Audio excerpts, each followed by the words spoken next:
break, Mattyvison.com. Thank you, Toby McGuire, for stopping by in True Blue West Side and Square. And I'm here with another edition of the Sports Report with Dr. Duggan and new edition, Muggsy! Thank you, Matty. Buddy, welcome, welcome. You know, let's hit my man in Good the to head have right you, here. friend. We don't want to have any more blood injuries here on Dr. Duggan. We'd have to Yeah. postpone shows again. I know.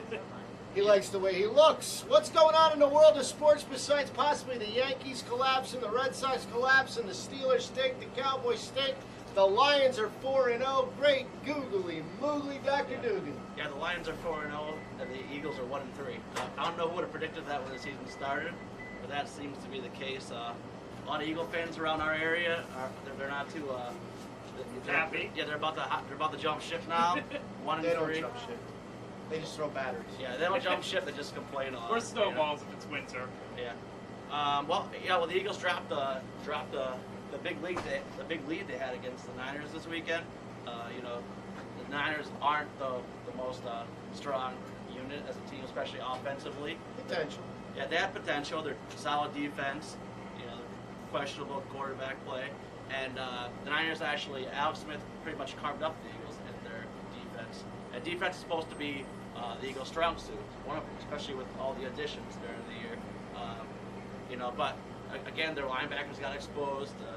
Even their scheme got exposed. They got a new defensive coordinator, Juan Castillo, which a lot of Eagle fans they're ripping him today. They're ripping Andy Reid. He was actually an offensive line coach, I think, maybe 2 years ago, and now he's the defensive coordinator of the Philadelphia Eagles. So they got pushed around a lot. They're a smaller team. The Michael Vick experience had a pretty good week, so they can't put anything on him that week. But Eagle fans got a are big happy mouth. with it. Yeah, and Ronnie Brown with that fumble that made come on, Big man. turnover, yeah. Yeah. That was a big turnover there. He's got a big mouth. Your boy Vic? Yeah. Yeah. No, he wasn't the problem this week. He didn't really turn the ball over. He did what you would love him to do every single week as the quarterback of the Eagles. Keep his mouth shut. Keep his mouth shut, play ball, keep the no turnovers, put it in the end zone. And the Eagles pretty much did that. Defense let them down in the second half. They got pushed around, out-physicaled by the 49ers offense. And, it wasn't a very good ending to that. And Buffalo this week, they're at Buffalo this week, 3-1. That'll be interesting. Yeah. Cincinnati. Yeah. Buffalo's another team that blew a lead. They had a chance to be 4-0. They let the Bengals come back, I think Buffalo, for the first time of the year this year, may have shown their true colors. But we'll see about that. Interesting game. Eagles need to win. Yeah, Pittsburgh Steelers. Yeah. I don't know. I ain't got answers. He's got the SMH shaking my head. I got nothing to say. With that. They got injuries, or Roethlisberger might be going down now. Once again, karma. Well, yeah. I mean, they couldn't get the running game going too much. They can't protect Roethlisberger, and all that falls down to the They offensive definitely line. have no line. They have no line. The line they do have is banged up. There's not much out there these days to get. No. Mendenhall had like 25 yards. Yeah.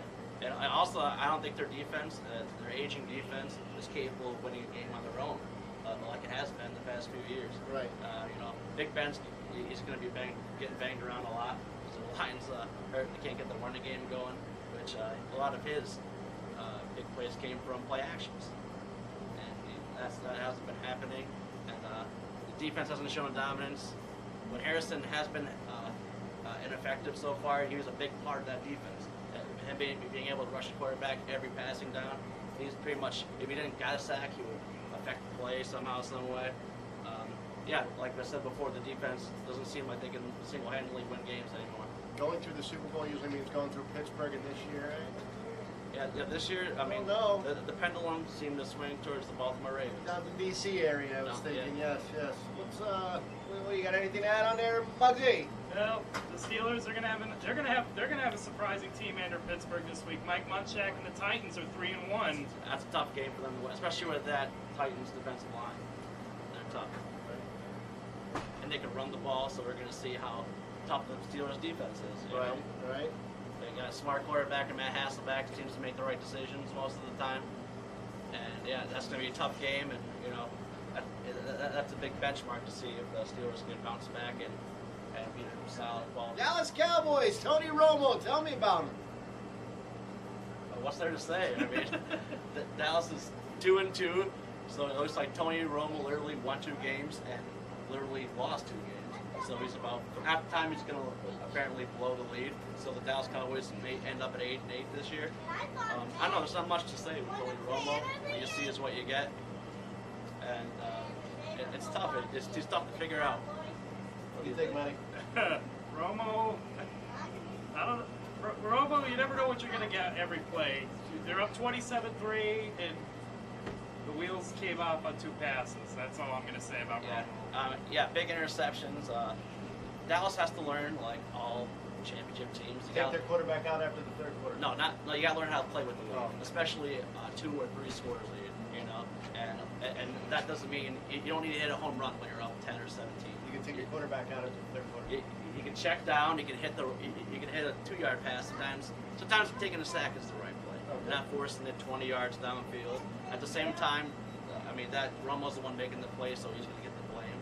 At the same time, the head coach, you know, the offensive coordinator / head coach Jason Garrett, you kind of know who you're dealing with at this time. 5 years starting, Tony Romo. You can kind of take the game out of his hands when he has a big lead.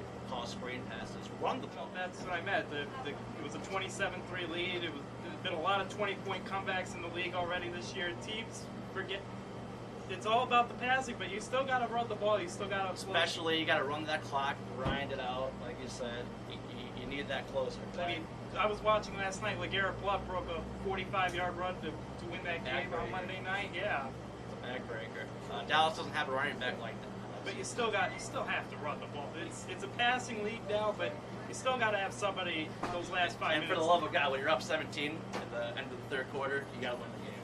That's all I have to say about it. Boston Red Sox, wow, taking the Mets and the Yankees off the hot seat is maybe potentially the worst collapses in the history of baseball. What happened?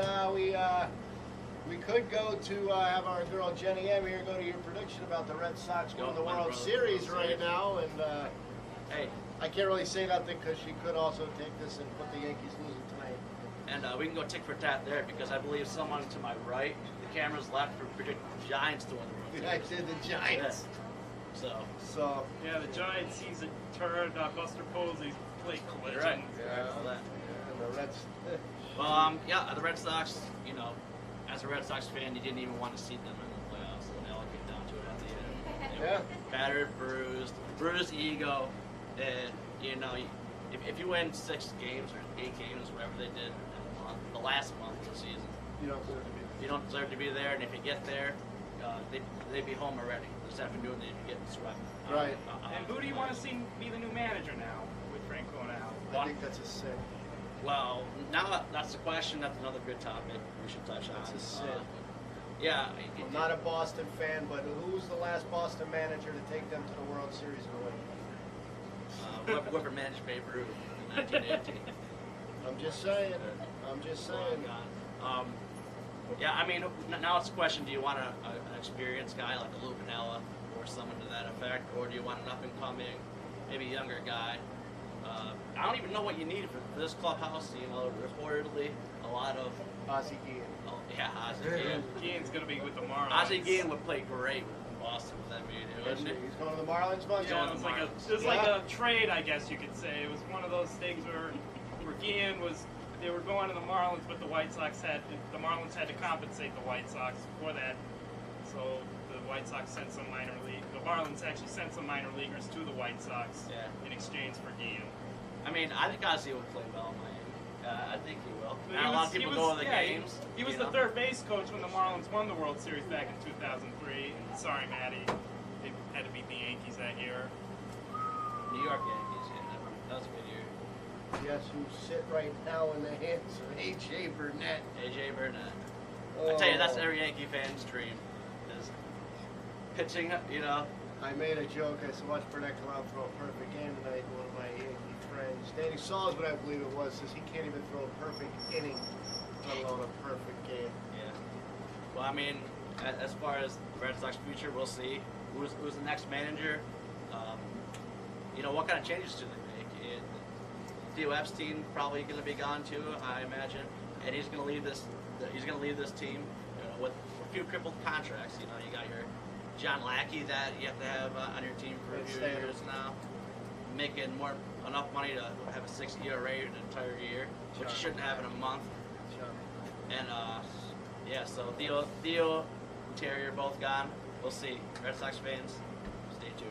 Cool. We're going to take another break here. Coming up after the break, Muggsy's going to give us a little local sports update to include my best friend, Hubie Graham, and Matty McGloin.